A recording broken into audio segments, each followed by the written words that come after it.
Récolter une matière première de qualité pour pouvoir la transformer derrière, ça demande de croiser des mondes. Ça demande vraiment de croiser le monde agricole avec le monde industriel pour qu'une laine récoltée à la main dans une bergerie, elle puisse passer dans une filature, dans des jauges de machines à tricoter et donner un produit textile qui soit de qualité. On n'avait pas beaucoup de compétences, on n'avait pas beaucoup de connaissances, mais il y a eu du monde qui a tellement contribué à l'énergie au départ que ça nous a vraiment donné l'impulsion pour avoir envie d'aller plus loin malgré les difficultés. Alors moi je suis Olivia Bertrand, je suis la cofondatrice du projet Laine Paysanne. Donc on a créé ce projet avec Paul, qui est mon compagnon et qui est éleveur de moutons. On a monté ce projet parce qu'on s'est rendu compte qu'on était face à une ressource, donc la laine, qui n'était pas du tout valorisée sur le territoire. Et qu'on s'habillait avec des vêtements dont on ne connaissait rien et qui n'avaient pas forcément de sens ni de signification et qui étaient conçus dans des conditions opaques. Donc on s'est dit qu'il y avait peut-être quelque chose à faire autour de ça. Au départ, on est parti vraiment avec une envie, avec ce bagage-là artisanal et agricole en fait. On ne s'est pas dit on va monter une société coopérative et on va être 10 personnes. À aucun moment on s'est dit ça. Et je pense qu'on nous l'aurait dit, on n'y aurait pas spécialement cru.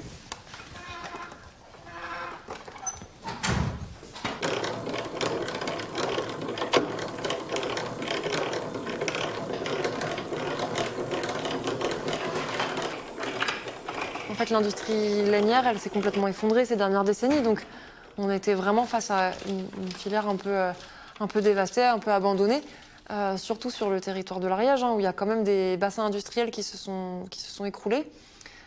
Donc, il y a vraiment cette image un peu passéiste qui lui colle à la peau, là, qu'on a essayé de nous faire porter au début, où on a dit non, mais nous, on pense que c'est une matière d'avenir, donc on va essayer de travailler dans ce sens-là.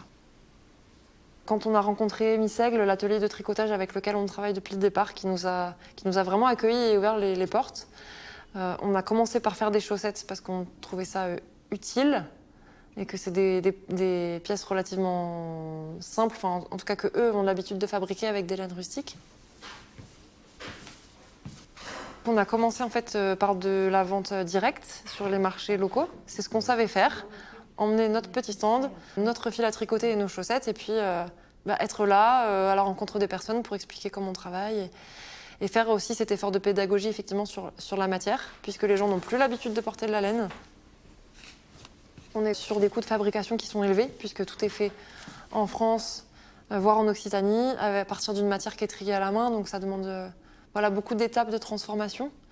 Donc on est là pour expliquer tout ça. Et en fait, je pense que les gens, à partir du moment où ils sentent que c'est transparent et qu'il y a une raison, enfin que tout a une cohérence, ils répondent vraiment présent. Il y a cet enjeu de partir d'une matière qui est ancestrale et qui est quand même très rustique, donc qui donne sa singularité aux pièces. Notre parti pris, c'est de faire vraiment des choses qui soient très simples. Parce qu'on considère que la matière, elle se suffit à elle-même et la démarche est encore et toujours de la mettre en valeur. Et on travaille aussi sur des pièces intemporelles. Donc l'idée, c'est qu'elles puissent traverser les âges et avoir cette dimension d'accompagner les personnes pendant une vie.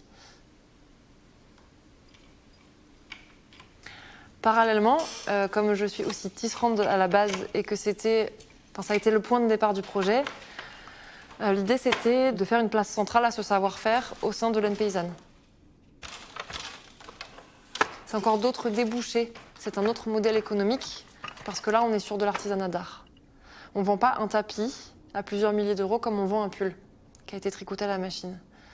Ça ne va pas être la même démarche. Donc en fait, on prend le temps de structurer l'activité de tissage progressivement pour trouver les bonnes façons de tisser, les bons prototypes, les bons modèles et les bons débouchés. Donc ça met du temps à se construire.